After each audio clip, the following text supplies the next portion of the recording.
Welcome back, everybody, to Goodwill Podcasting with Connor, Dan, and Stone, your movie podcast that today is talking about Spike Lee and Denzel Washington. Yes, with highest to lowest coming out in theaters this past weekend, we thought it'd be great to cover the two films of the two artists that we have not talked about on this podcast. If you're curious to check out the other ones, we did talk about it in a solo episode about Spike Lee. But here today, we will be talking about Mo Better Blues and Inside Man, two films that I had not seen. Connor, I believe you had not seen them either. Correct. And then Dan had only seen Inside Man. Long time ago. Right, and it had been a while. So first, we're going to talk about Mo Better Blues, which came out all the way back in 1990, one of the first films from Mr. Spike Lee, that tells the story of. Let me get it. They said it so many times in the movie, and now my internet's not working. What's our guy's name? It's like Bleak. Oh, Bleak. Okay. Mr. Bleak, who is playing the blues on stage with a band, and basically his life is not the best because of his passion and his drive for music. And I saw Dan's review right before we jumped on, and I'm curious to hear everyone's thoughts on this film. But I want to start off with Connor first. Connor, what did you think about Mo Better Blues? For the most part, I liked it. I love jazz music, so I mean that had me hooked from the beginning. I think it's why I'm so attracted to like Whiplash and La La Land too. But the ending I didn't really love between all the characters, which I don't think I sit alone in this take. But I mean, the only part about the ending I liked is the tie-in to the very beginning of the movie with his mom. Completely agree. Yeah, I was almost on my knees begging Indigo not to get back with him. I didn't. He's saying so many accurate things. She's like, "You just want me to save your life." At least he's honest. He's like, "Yeah, please help me." I was like, "No, this guy literally doesn't have music anymore. He should not be in your life. Say no. Have some respect for yourself." And then, she just saw them lips. She touched them lips. Like they're a little scarred up now, but that's still Denzel Washington, baby. Dan, what are we thinking? I mean, that ending scene, he's also just like grabbing her and shit and pushing her. And I'm just like, man. Yeah. And, I feel like that's kind of a trope more so with men, but sometimes with men and women. There was a new movie this year called Oh Hi. And that movie was about this like sort of situationship. Did you see that, Stone? No, but I know it's about like kind of misery, but more comedic.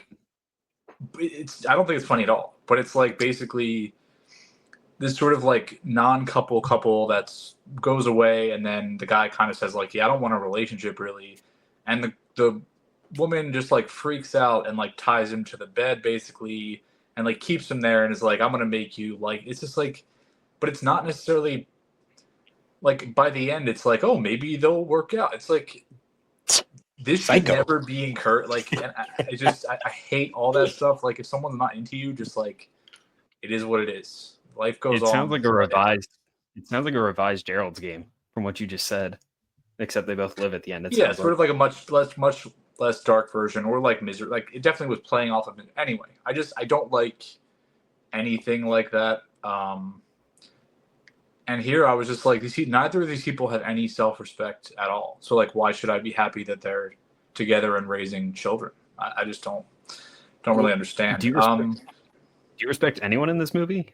Because that was one of my big takeaways. Ooh, that is a good question. Giancarlo Esposito seems all right. He's just standing up. He stands up for his woman. Hey, don't make fun of her now. I think Wesley Snipes plays Shadow. He sort of advocates for them to get more money, and then I think the other woman is named Clark. I think what he says to Clark is like real. He's like, he doesn't give a fuck about you. Like, I mean, I feel like he's more of an adult, just like, it is what it is. But I feel like he's, I guess, sort of the one here that is most consistently decent. But wasn't he the one who had Spike Lee's character, I forget his name, over in his apartment to check if his sheets smell like another woman's perfume? Yeah, I mean, he's definitely... Yeah, but Clark was sleeping around with Bleak though. So Clark wasn't. He's always loved Clark, I think. So he didn't have a chance to be with Clark because she was with Bleak. So when Bleak and Clark break up, he finally has this opportunity to be with the woman he really wants to be with. Yeah, and I mean, it was all kind of like he is 2 times. Yeah, it was all kind of like fluid. Like I don't think any of them really cared that much, but like, it is what it is. I think if I had to pick someone that I like the most, it would probably be him. I like Wesley Snipes. It's fair. And I think him and Denzel had like good kind of like chemistry, but also like they both have enough personality, and they kind of butted heads in a way that I feel like was fun to watch. But Spike's father, Bill Lee, was a musician. He did the score for this. He did the music. He was a bassist, and Bleak is a like play on Bill Lee. So it's like kind of a combination of that, and that was for his father. So I think it was a really personal movie. It says Spike wrote this in 15 days while he was working on Do the Right Thing. Wrote the first draft in 15 days. I love the music. I like the way it looks. I think it's really nicely shot. I feel like everyone is really underbaked, and this is the kind of story. Kind of like I just talked about dead ringers, and one of the like a trope I really like, or a story I really like, is watching proud, selfish people kind of be like broken down and then have nothing at the end of the story. I think that's really enjoyable to watch, and I feel like this should have been sort of like a Greek tragedy for him to kind of lose everything and not be rewarded at the end for being selfish. And like, I think you can argue, he loses the ability to play because he tries to step in and protect his friend. But he doesn't necessarily love that though, which is, I feel like at the beginning when they showed him as a child, if they showed that he really was passionate about the music, it would have been more impactful, but he didn't want to do music in the first place. His mother forced him to do it. Yeah. It's something that kind of just became like what he did, because it's what he was good at. It's what he spent a lot of time doing. That's a good point. But, it's still obviously impactful in his life. I think he developed his personality around playing. I think he, definitely was successful. So it would be difficult to lose that. But yeah, it's a good point. Yeah, I agree with you saying that. I think this movie looks beautiful, and I think the music's great. I think that's doing a lot of the carrying for me. I've set a 3 out of 5 personally. I agree with everything you're saying, Dan. It was cool watching this movie right after Highs to Lows too. Like 2 movies from Spike that are heavily influenced in music. I like that Spike. It seems like he takes his time. Highs to Lows does focus on it, yeah, but there's like there's like the main plot of like a kidnapping, and I think you don't have that in Mo Better Blues. So the music really gets to be highlighted. I think the opening sequence with like the colors and the way that's framed and the way the camera's moving is just stunning. It's one of like the best openings personally that I've ever seen. I wanted to highlight another scene just so I don't forget. Best sequence in the movie for me is when Denzel he's losing his mind, and it's like he's sleeping with both women. He's having both conversations at the same time. That was great. I love it. I love it when he's the camera is just on him, and he's looking at one girl, he's looking at another girl, looking at one, and they just looks at the camera. He's like, I don't know what's going on right now. I was like, that. I loved it. That was my favorite moment of the movie for me. I enjoyed that too. I wish they felt like. I kind of wish everyone felt more like a person. Like I feel like especially the women in this are just like they like him, and that's about it. I think with Clark, you get a little bit of she has passion for music too, and I don't know if maybe she's trying to like not use him, but like leverage that relationship into being able to maybe advance her own career. But then you see at the end like her and Shadow have like artistic chemistry as well, and she's performing. So I guess it kind of works out for everybody, but I don't know. I feel like especially the women just kind of feel like they're there for like sex scenes and just for bleed. I don't know. This just felt a little bit like gratuitous, I think, at times. No, I completely agree with you. I think one thing I wish when I was watching this and finished it, I wish it was like maybe 20 minutes longer and maybe flesh it out a little bit more with his dad and his adult life. because we saw his dad actually was like kind of supportive of him, of like trying to just be a regular kid growing up. And then also I liked the dynamic of them like playing catch in the beginning, and then his dad was the first at the hospital. But then with that 20 minutes, you could also maybe flesh out the wedding scene a little longer, or him building back her trust, something to make it not feel as weird and rushed.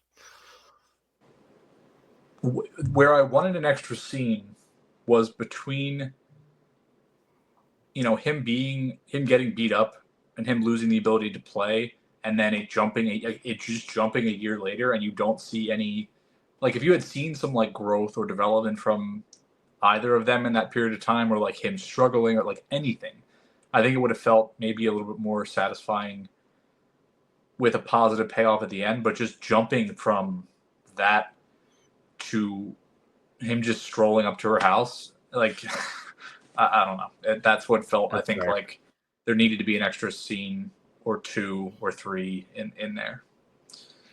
What do you guys think of Giant as the character? Because the more I'm thinking about it, because this is about Bleak. I mean, he's the main character of the story and everything, but Giant's such an integral part. I mean, it is because of Giant, like, I feel like why Bleak's life really falls apart, right? Is because he tries to defend him and then gets the shit kicked out of him. So I feel like we were supposed to see maybe more of a transformation in that guy. But if you're really paying attention, during the wedding, he has a cast on his arm. So it's like the dude is still in that came across to me like the guy is still gambling. So I wish we would have gotten a little bit more time with him and actually him face his consequences more and what he's actually done to his friend. And maybe we would have felt the friendship connection a little bit better.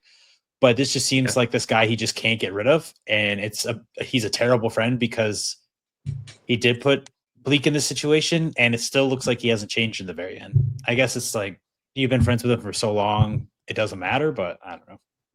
Yeah, I wish Dan would have saved his video about why gambling is an epidemic in America for a promotional video for this episode.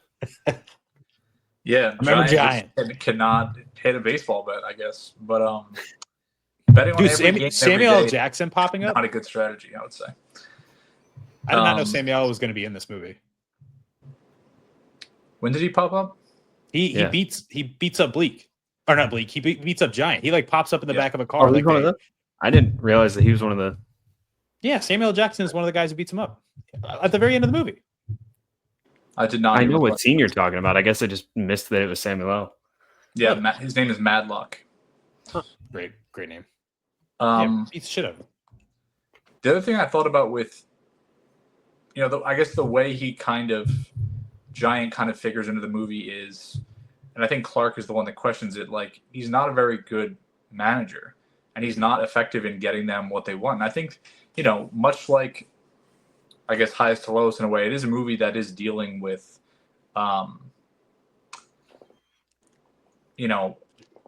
artists, I guess, in this case specifically artists, being taken advantage of, not getting their cut, like not getting a fair shake, giving so much to the club they play at and just not getting anything back.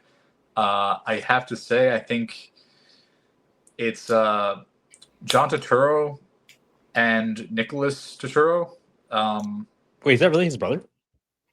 Yes. Yeah, that's cool. His brother. I did not know that. They play like the managers of the club. It's a really bad Jewish stereotype. Like, just to be really blunt, it's pretty. And I think Spike can be a little bit ham-fisted, I think, with, and I think it's ironic because I think he has a lot of good stuff to say about society and obviously race. It's so important to him, but I think at times it's like, what are you doing with these characters? Like, when it's people of other races and stuff. So I think like you have to call that out because they don't really get much except like their greedy and I don't know. I would have loved a scene with them like when Bleak leaves the club and I mean, you do see just a little bit with them, I guess, sitting in that empty space and nobody's there and they had to like cancel the show for the night. But I would have liked fast forward a year and they're still struggling. And this is the consequences of their actions. Yeah. Yeah, I think just showing that they don't, they don't value their artists and they suffer for it. I think that would be great. I wish that we could have just eliminated them a little bit. I wish we would have gotten more time focused on the other band members. Yeah, they're not characters. They're just like, they're not fleshed out, so it kind of feels like a waste of time to give them anything really. I mean, I do like John Turturro, but there's an actor in this, Connor, named Kawadi Mundi, which is hilarious. No way. He's a musician. He plays Roberto. It's Coati, which is crazy because you just sent me that meme on Instagram, Dan. Oh yeah, the that's Coati Mundi, yeah. But I was surprised with how because Spike, this is the first movie that I've watched that Spike has written. This is only my third Spike Lee movie, and the other two movies he did not write. But this one he did, and I thought it was so interesting how he was so hard on himself and his character and his stature and like the way he looked. Like the comedian at one point up on stage is like, "Look at that ugly motherfucker back there." I'm like, that's such an interesting way to write yourself into a movie. Just belittling yourself and just tearing yourself down. I guess he's got thick skin, but that happened. I mean, I think he does that relatively frequently. I don't think Spike's the best actor. I think he's solid in this. I don't think he's good in Do the Right Thing, and I think it holds the movie back. And that's a separate conversation. But I don't think he's a great actor, but I think he's solid here. But I think him doing that, writing in that way, it's kind of like the Eminem in 8 Mile strategy, where you put the words in someone else's mouth so they can't say it. Like maybe he got shit talked a lot throughout his life, or had people be unkind to him, so he just kind of like figures he'll say it first. I don't know, but it is an interesting thing to notice. One thing that stuck out to me was the opening credits of this movie, and I'm just looking at the cast to make sure I got the right person, but I am. It says like introducing like an actor, and it's introducing Cinda Williams, who plays Clark. So I don't know necessarily in 1990 if they thought she was going to be like the next big thing. You know what I'm saying? And I'm looking at her filmography, and it looks like she really didn't do anything of note. She did quite a bit, but nothing bigger than this movie ever again. I will say, like if you look at Letterboxd, this is the most watched movie that she's ever been in. So I thought her singing at the end, I like singing. Oh, I don't want to tell you I'll tell you what my wife did, guys. We're really transparent here. So my wife's sitting next to me on the couch. She was like doing some book that she has where how they do like the fancy coloring books for old people? Not old people, just people in general. Like adult coloring books? Yes. Wait, you don't know about this, Dan? Mm-hmm. Dude, so basically they just have really detailed coloring books that people can just color with like tons of different sections where you can color. I don't know. It's hard to describe. Yeah, anyways, they're like really helpful for like people with ADHD and autism.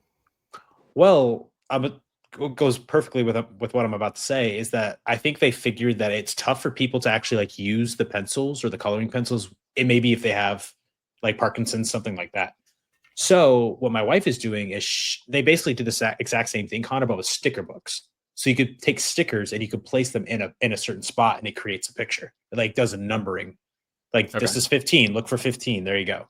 Anyways, while she was doing that next to me, I was sitting on the floor because our couch isn't too comfortable. Don't tell my wife I said that because she wants to buy a new couch, and I told her we shouldn't, but it's not that comfortable. I was sitting on the floor and I reached up and I tickled her foot, right? Because I'm a rascal and I thought that'd be funny, and she yelled at me. But this is such a long tangent. But Cinda Williams was singing at the end of this, dude. I was locked in. I thought she was singing so good. I thought the song was great. Obviously, the blues, I was like, dude, I am so into this. My wife, to get back at me while she's singing, like 80% of the movie, sticks her toe in my ear. Damn. And I went, what are you doing? I looked back at her. I was like, can't you see I was locked in? Like, why would you do that? And then I like sat there for a second. I was like, I'm sorry.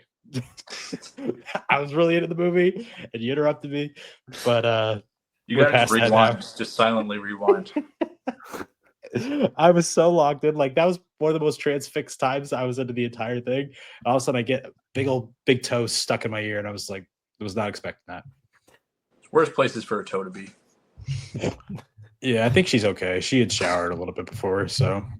Nice. See, my wife, when I was watching this, I think just rolled her eyes. Because every time I watch a movie that has to do with anything jazz, that just becomes like my entire discography for the next like month. So every time La La Land or Whiplash, I rewatch it. I dive right into like Thelonious Monk, Charlie Parker. Dan, I don't think you're on, Dan, but me and Connor were just like bullshitting before you joined one day, and his wife was there, and she's just like, "Please tell me you think Whiplash is overrated. Please, I need some help." La La Land, yes. Whiplash, I don't think so. You watch your mouth. I literally, this is like Whiplash. If Whiplash, like, it's unjustified, but if Whiplash had a happy ending, even though this happy ending comes out of nowhere, that's what I thought. I was like, okay, I guess this is Whiplash, but he gets over actually trying to be a musician and just randomly gets a girl because she doesn't have any self-respect for herself. But I think this movie to me, a lot of things. It doesn't really do much. Like it kind of, I feel like every story is just sort of underbaked. And I don't feel like any aspect of it really hits hard, whether it be,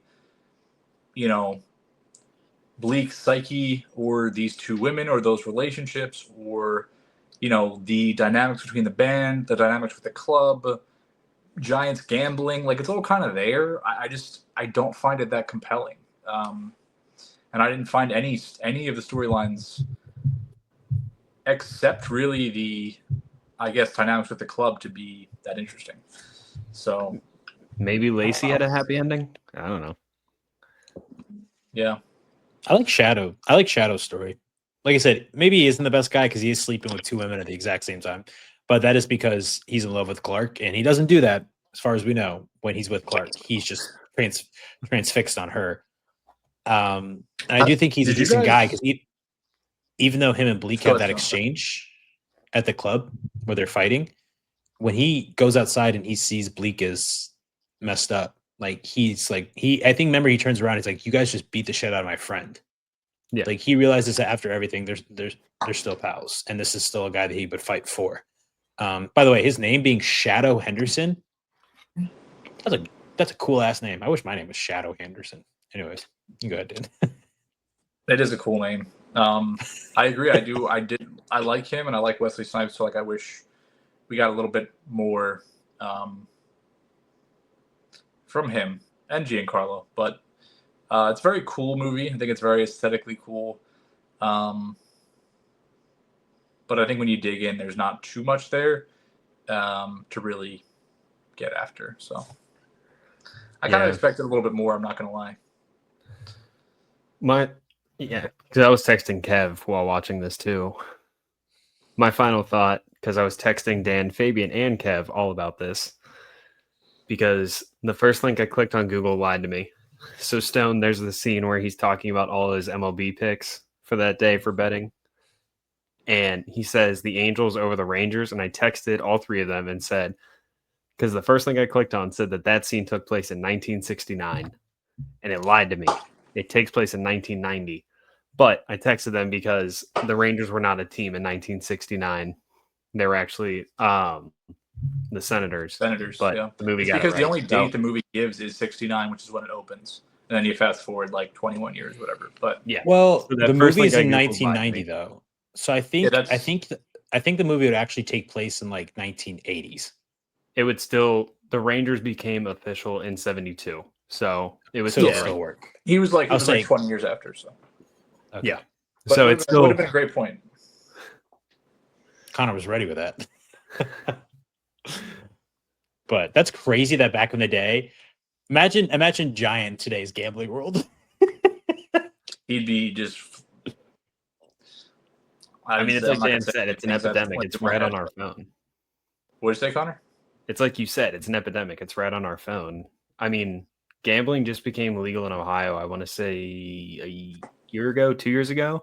And like the first day that it was available, every sports app was like, if you put in $10, we'll give you $200 free in betting money. And like, that's how they get you, brother.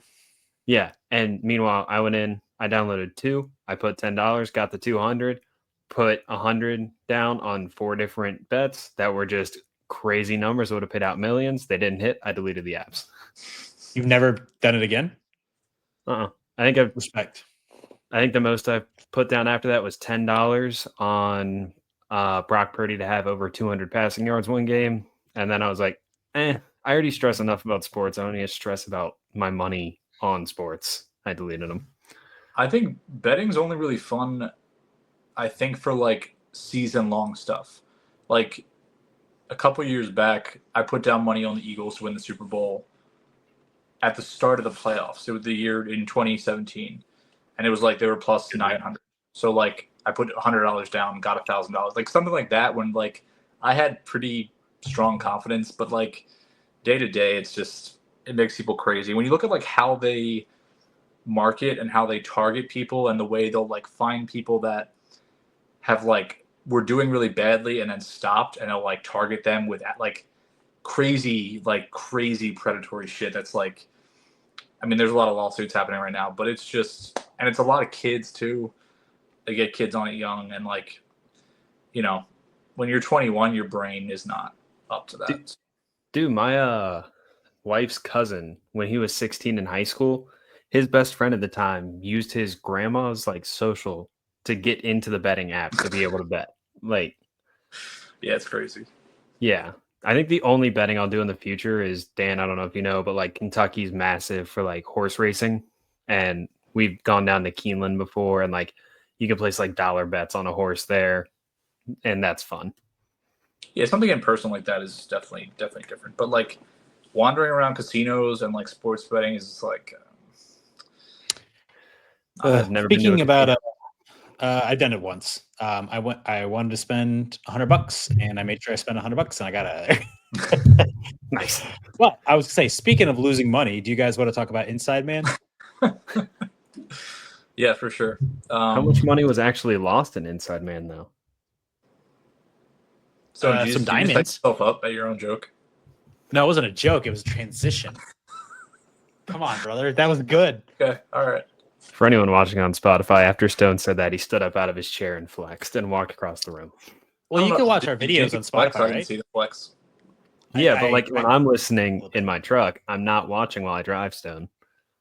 Oh, well, if you're listening on Spotify right now, go ahead and, take it back about 30 seconds. Watch me somewhat flex. Now, if it doesn't look impressive, I do have a sweatshirt on, so that might be why. But speaking of things that are impressive, though, another transition. He's done it again. Let's talk about this bank heist. I was amazed with this movie because I told Dan this. The guy who wrote Inside Man has done like nothing. So I thought maybe, you know what? Maybe it's from a book, and that's where he got like the leg up. No, this guy just put out a really good script one day and just never really wrote anything of note ever again. And again, my Wi-Fi is failing me, so I'm trying to pop up his name and it's not working. So that's great. But Connor, what did you think about Inside Man? Wi-Fi, Stone. Jesus Christ! I paid like $80 a month. Who's your internet provider? Spectrum. More like Specbum. Dumb. Got him. Well, there goes our sponsorship opportunity. Connor, could you have robbed this bank? Could I have? No, I couldn't. I work at a bank. I couldn't rob the bank I work at. That'd be the easiest way to do it. What are you talking about? You are the Inside Man. Yeah, you are the dude. The movie's about you. Sadly, I lost my infrared light. So, what did you think as a bank man? Did they rob it successfully and entertaining for your enjoyment? Again, they didn't really rob much. All they really did was prove something. They could have. I did. Yeah, they could have robbed a lot, but no, I like this movie. I don't want to jump to the end, but I just finished it like 5 minutes before we started this podcast, and the ending of this made me so happy because I never see it in movies. But when Denzel gets back to his apartment, he takes the mag out of his gun and then checks the chamber to make sure there's nothing in it. And I've like never see that in movies, and that made me so incredibly happy for gun safety. These guns are always loaded, so that never happens in my household. And also, when they're clearing the bank out after all the hostages are gone, I'm just gonna completely ignore Stone, by the way. They clear rooms perfectly. The way they enter into new rooms with guns, with their point man behind them, yelling clear so everyone else knows, it was just flawless. Yeah, we were talking, I think, Stone, remember we were talking about Clive Owen the other day? Yeah, I love Clive Owen. Yeah, I told Dan, when he popped up in this, I was like, oh, that's a guy from Children of Men, which is his most famous work that he's ever been a part of. But yeah, I think he plays this really well. I think he plays it like serious and dangerous enough to where you feel like he's kind of unhinged. He also appears like a smart man. Very in control, smart. Very intelligent, but dangerous enough that you have to take him seriously. And I think he feels like a good adversary. I think they know really early on there's only 4 of them, and the entire bank is windows. It's all glass. So I feel like there are points where I guess they were never all exposed, but I'm like, a couple snipers, like, this is just done. And I think that's a little makes me feel a little silly, because it is kind of this position where they're like able to they're kind of like entrenched in there with the way the staircase is set up, and it's like easy for them to defend, but it's all glass around them. So I was kind of like, that's a little. Well, I think the reason why they didn't do that, right, is because they didn't want to get violent, because they didn't want them to get violent with the hostages. Oh, for sure. I'm saying if like 3 of them are out there, I don't know if 4 of them were ever visible, but like it looks like it's all glass, all surrounded. Right. So but I think there was always at least someone working, like covered up. So, which, if you remember the end, Connor already spoiled it a little bit. Like, he checks his cartridge to make sure there's no bullets or whatever. Sorry for my gun talk. Not the best. His clip, his mag. But there's actually 5 people. There's not 4. There's 5. Do you notice at the very end, like, the old guy, the Jewish guy, is also with them? I believe he's like a customer at the bank. Yeah. There's 5 of them, actually, which is crazy. They just had one in their back pocket like the entire time. Inside Man. Yeah. Which is funny because it's called Inside Man. He's not really. I think that's just a cool name for this type of movie. And they are trying to figure out, not even inside men. That should be plural. Well, right? Because they don't know who anybody is. I think Inside Man is just a play on Clive Owen's character hiding in the bank for a week. Connor? I actually also really thought that the cop who initially found them was going to be the Inside Man, because of the like conversation he had in the middle with Denzel. He like kind of made some comment and almost like hinted at it. I'm trying to remember what it was. I also will say, I think, to me, I mean, I think this is a solid heist movie. But this is also it's which is unsurprising for Spike, but I know someone else wrote it, but still, really a movie about society, police brutality, profiling, race, like that pops up over and over again. And even the concept of like, one of the things I like about this movie is, I think a basic average movie like this would just tell you the very simple story, but it gives you other layers to this, like just Denzel's character being under investigation, and you have this in the back of your mind. So as soon as you get that information to start, you can go, all right, maybe based on your own feeling or bias, like, okay, maybe he is crooked or shady. Maybe the movie called Inside Man, maybe he's going to be working with this operation. Maybe he'll be involved with it, or maybe he won't be trustworthy throughout the course of this. But I think finding out just that was all bullshit is really interesting, especially when you see throughout the course of this, like, you see police brutality, you see the way when everyone comes out, the way they treat people, especially based on how they look. You see the Muslim guy getting like kind of pushed around, and he keeps saying like, give me my turban back, or this and that. Like, these are very pointed moments. And I mean, even the corruption of, this bank being built on money from, basically a Jewish trader working with the Nazis. Like, it's all kind of about society and the system being kind of broken. And I feel like the layers of stuff there make this more interesting than just like a regular old, bank heist movie. Yeah, I thought Jodie Foster in this was exceptional. I thought she was awesome. Great actor. She really does pull off this role really well. Every time a new actor popped up, I was like, "Holy shit, they're in this too!" Like Willem Dafoe, Jodie Foster. Like it kept going. Yeah, I love Willem. But Jodie was a really good like foil for Denzel. I feel like they played off each other really nicely. Maybe there's two scenes where. Go ahead, Connor. I was gonna say maybe this is where she ended up after interviewing Hannibal Lecter, but yeah, that's the spin-off of Silence of the Lambs. They get in the lockbox is just like a key to Anthony Hopkins' house. It should have just been lotion in a bucket. Did this sort of unfold how you guys expected? Like, did you find it anything surprising, or like what were the biggest? It's a 20-year-old movie. I think we can spoil it a bit. What were the kind of the biggest twists and turns for you? For me, I really like because I think you always know that something is shady with Christopher Plummer. I think that's pretty obvious at the very beginning, as soon as he hires, Jodie Foster to go in there and shake things up. But I love the decision by Spike to show us the future and show us them interviewing hostages that came out, and they're trying to figure out who's what. I mean, in it, I know I don't like there is some effective comedy there too, where there's just unfortunate that there's two women with very large breasts. They're like, well, we don't know which one it is, So both of you might be guilty. He's like, what, a 34 double D just makes me a suspect? It kind of does. Yeah, I was sort of rolling my eyes through some of that, but I get a little bit of like questionable humor. Tarantino in him at times. Yeah, but I did like that because you say that. It made me pay attention to each hostage's face too, and the criminals as well, because I'm trying to figure out which of the people they're interviewing are the actual ones who did it. Because even me, I would just look at other things rather than looking at the people with the guns, stuff like that. So I thought that was a good decision that they did that. I was gonna say the one that like. Go ahead, Connor.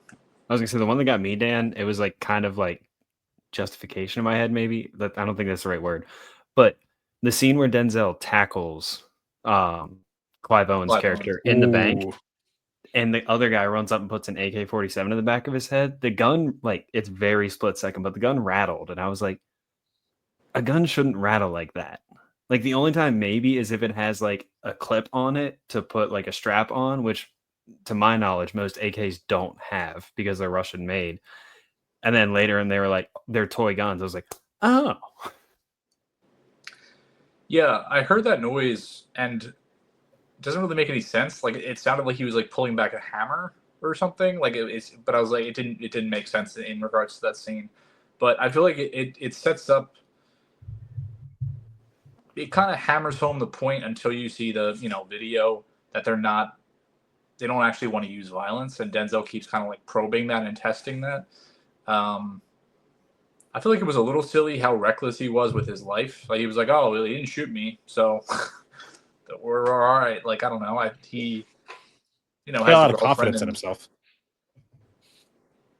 Yeah, but he also seemed like he was testing the situation. Like, I feel like part of him was like, "Oh, maybe I'll get shot in the head." I don't know. But it's an interesting movie in that it kind of takes what you would expect and flips everything on its head. So by showing you the system, and by showing you the police working throughout this, and by showing you the way the criminals treat the people on the inside, which is generally okay, they don't want to hurt people, and understanding like what's happening, like, it flips your perspective to where you're almost cheering for them to get away with it at the end. Yeah, because you hate Christopher Plummer. You want him to get ripped off.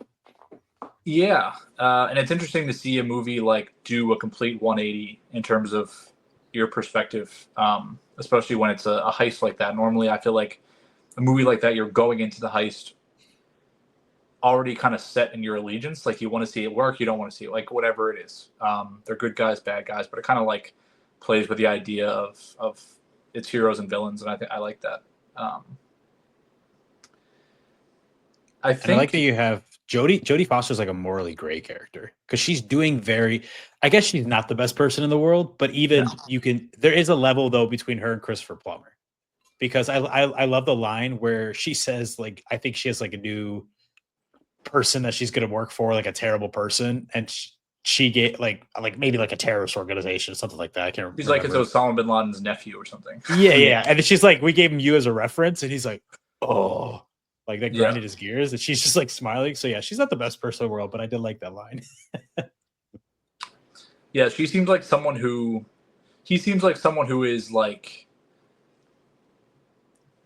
in denial, or just, you know, doesn't think he should be punished or any way, or just he's like, it is what it is. She's someone who probably does some bad things, but at least has like the self-awareness to feel terrible, maybe. But definitely more of like she's like a fixer. Like I'm definitely not a good person. No, not you're bad. I just, you know, in comparison to him, I think she's better. But everyone's doing a nice job, and also Chiwetel Ejiofor is such a good actor, and he's one of those people that's just been around for so long, and like every time I see him in something, I just like him so much. But I wish they get more to do in this. Yeah, but I like. He's kind of like in the background the whole time. I feel like he balances out Denzel pretty well. I think they feel like partners, which I think is good. You know, he was just in Life of Chuck this year. I really liked his performance so much. I feel like that his portion was really powerful. But anyway, I thought he was good. Let me tell you what I thought was going to happen is when the hostage supposedly gets shot, I thought they were going to make Chiwetel in charge now and take over Denzel's position. Because I guess they're there working together. But when his chief or whoever comes and says, no, you're off the job, like this person's on now, I thought that was Chiwetel's character. I'm like, oh, this will be interesting for him to lead this now and for him to call the shots and what he's learned from Denzel. But I think it was just somebody else that they chose instead. But I was excited to see that. Yeah. This cast top to bottom, you have Denzel, Chiwetel, Clive Owen, Jodie Foster, Christopher Plummer, Willem Dafoe. Like, it is crazy. It's really a lot of talent, and I feel like it's hard to manage all that talent at times. But yeah, it's really strong cast. I also really like the Albanian sequence where they just like grab the guy off the street. He's like, "Now my ex-girl, she speaks Albanian." So like, call her up in here. She's like, want to take care of my parking tickets? That's a terrible New York accent, but Albanians are real. I go to an Albanian. They're real. Who thought they weren't? What do you mean by real? Like that's how they like act? No. Not that like Albanians are real. Like real as in like they're keeping it real. Yeah, I don't really know what I meant by that, but I like Albanians. I think. Can we just clip Albanians are real and post that? These are all the top 10 Albanians. Make it a trending hashtag. Like birds aren't real. That might be true. Sometimes birds act freaky, man. I was at Target and there was like 7 crows in one tree, and I thought they were just gonna decide to kill me. Crows are terrifying, and crows also, or I think a raven is just a really big crow, I believe. They remember you. They're like, if you piss them off or if you wrong them, they will remember you for like years, and they will like do shit to you. I know a couple Ravens guys, just like Albanians. They remember me. Lamar Jackson. Overrated. That's such a bad take. We've seen him. We just watched him play so well in the playoffs, and Mark Andrews can't catch the fucking ball. Get out of here with that. I don't watch football as much as this guy, and I know that Lamar's properly rated. So nice try. They're always there at the end of the season. He's gotten better and better in the playoffs. Who's the second best player?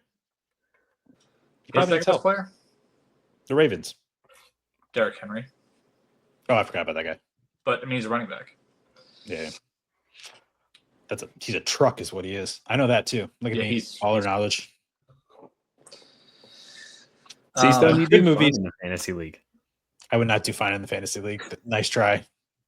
I respect you acknowledging that and not trying to force it. Yeah, I mean, I enjoy watching sports, but I don't follow sports. Like I have sports hats back there, but I really enjoy watching sports, but I'm not going to seek out sports. You don't get to pretend to be a Chiefs fan this year. Unless you have video evidence of yourself. I need 5 every single game. Okay. I have to turn on every single Sunday and record myself. Every Chiefs game. This is how And you're then gonna you grow can your cheer for them in Twitch the following. playoffs. Is you're just gonna stream Chiefs games. Twitch following. I'm trying to grow my TikTok following before that, my guy. I don't even know what a Twitch is. No, I'm just kidding. But yeah, two Spike Lee movies. I liked both of them. Dan, you didn't like Mo Better Blues, right? In the end. No, and I'd heard such good things from like literally everyone. I don't really know anyone that doesn't like it. It wasn't for me. I just didn't find the stories for me. Like characters have to stick. Stories have to, like I can't. Yeah, force that. Kev said very great things about it, and I was like, hey.